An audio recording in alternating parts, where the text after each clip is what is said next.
we take the gold line, which is really kind of like two lines tied together. We take the blue line, we take Expo, and we put them all together. Now there was always some argument about, well, which is going to go with what, this, that, and the other thing.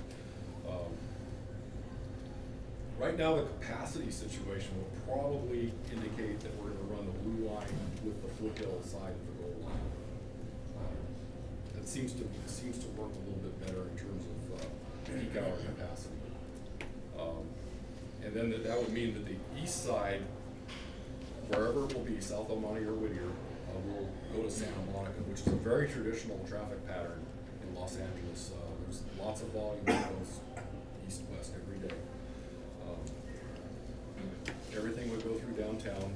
What we do with the regional connector is at East Junction, at Little Tokyo over there, the Little Tokyo station that you know right now, would cease to exist with a regional connector. What's being proposed currently is a fully underground alignment, which is really the only way we can do this, with a junction underneath First and Alameda. So that pretty much makes the Little Tokyo station not usable anymore. So Little Tokyo would be reconstructed just west, railroad west, railroad south, or west, depending on which way you're going. Kind of underneath the Office Depot. Over there at that corner of Central, yeah, underneath Office Depot. That would be the new Little Tokyo station in that area. And then there would be a second and Main Street station, and then a Bunker Hill station, and a flower between 4th and 5th station, and where everything joins back in at Metro Center. Now, the deal with the junction there is going to be very similar to the junction at Washington and Flower, in that they're both going to be flat junctions. We can't have a separated junction like where we fly over the top. You have a stack station. That really is the best way to do things. However, the lay of the land over Little Tokyo, along with some other issues, is going to preclude that. So our junctions will be quite interesting to operate. And what we're looking at going through this thing is service on each of these branches during the rush hour at the worst 6 minutes. And it's going to be between 5 and 6, depending on how many trains we can put through these junctions. So, you know, when this first starts, this will all be a 6-minute headway. I'm be fairly certain of that. So, any part of your ranch, you'll be able to get a train every 6 minutes and transfer downtown to virtually any corner of the county. Should be very effective. The scheduling of this thing, the operation is going to be a nightmare. We are supposed to get a maintenance facility out in Santa Monica. It's going to be let as a separate contract to the Exposition 2 project, which always leaves one to be a little bit nervous until the contract's actually signed. So that would give us a line for the east side, or for the east-west alignment. Likewise, we would have a new facility out in Monrovia for the north end of the operation, the foothill side of the operation, which I'll just call the blue line now. So the blue line would have essentially a yard at each end, which is a really good thing. For the gold line, which I'll call Santa Monica to the east side, the gold line would be still needing a yard somewhere in the downtown area or on the east side. However, we do have a yard at Midway, just right up around the corner here, and that could very well be a very functional piece of property for many years to come. We have to hold our breath on that because there's a lot of folks who want that. So we'll see what happens. The schedule will have to be, the tricky part of this thing is that all these alignments, let's see, 1, 2, 3, 4, every one of them has some piece of street running on it.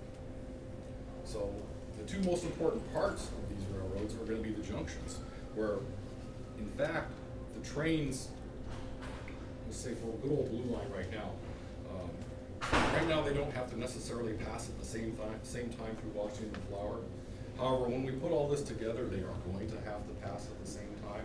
So it'll be kind of like the BART tunnel up in San Francisco, where everything's allotted a time slot to go underneath, going through the tube. You miss the time slot, quite simply, you miss the time slot, and you wait for your next time slot to get in there, because there's so many trains at such a high frequency.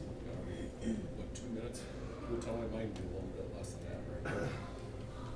So that's kind of what we're going to have to do. We're going to have to send blue line trains in, and then a couple, 3 minutes later, we'll have to send gold line trains in and out. We'll both pass them. So we'll tell them we see 2 blue line trains go in and out. Then 3 minutes later, you'll see.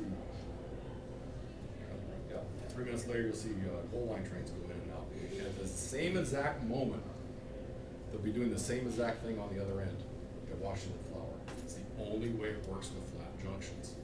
The only way. They have to be timed to the minute to go through it. Problematic, because if we had a flying junction like Wilshire, Vermont, then we'd have some slack to dig our way out of that.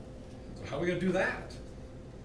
Coming off a street running from Long Beach, street running from Santa Monica, street running from the east side, and, well, Marmion Way on the foothill side. Those are all big variables. It's hard enough to even get close to running on time right now with street running. It's only going to become worse with the expansion. So what we're probably going to be faced with is building a control point, probably either 1 or 2 stations back from the junctions. So, for example, at Blue Line, our Blue Line we have right now, let's say San Pedro, we have trains they'll have to hold on there. They'll just have to wait, for a minute or so to get timed, so they'll progress through the street and hit the junction at the right time. Likewise, maybe at Jefferson Station on Santa Monica side. The one we probably will have a little bit more flexibility with would be the foothill side, because it is Marmion Way. It's not that long, and it's fairly consistent, so we may have some flexibility there. The east side is tremendously random right now, and just depending on the time of day and the signal phasing, what have you, we'll probably have to hold that and start regulating it back at Mariachi, so everything hits at the right time. So that's going to be fun. And then think if you're a train operator on one of these assignments. You started at Azusa, you go to Long Beach, okay, that's 22 stations, 21 stations northbound. On the blue line, plus what, 13 plus another 6 is 19, that's 41 stations. Yikes. Get an hour layover. Yeah, I get an hour layover, exactly. Or you get a prostate thing. I think yeah. And Santa Monica East Side, virtually the same thing. By the time we're done, it's going to be like about 30 stations long. That's bordering insane from an operational standpoint. I think the blue line, the blue line foothill segment probably cannot be stretched any further than these stations. If and when the day comes when we go up to Paramount, we're going to probably have to break for some sort of a fashion, somewhere in around Pasadena, I would imagine. So there's other cities that have like outer end shuttles on lines. We'll probably have to really consider that.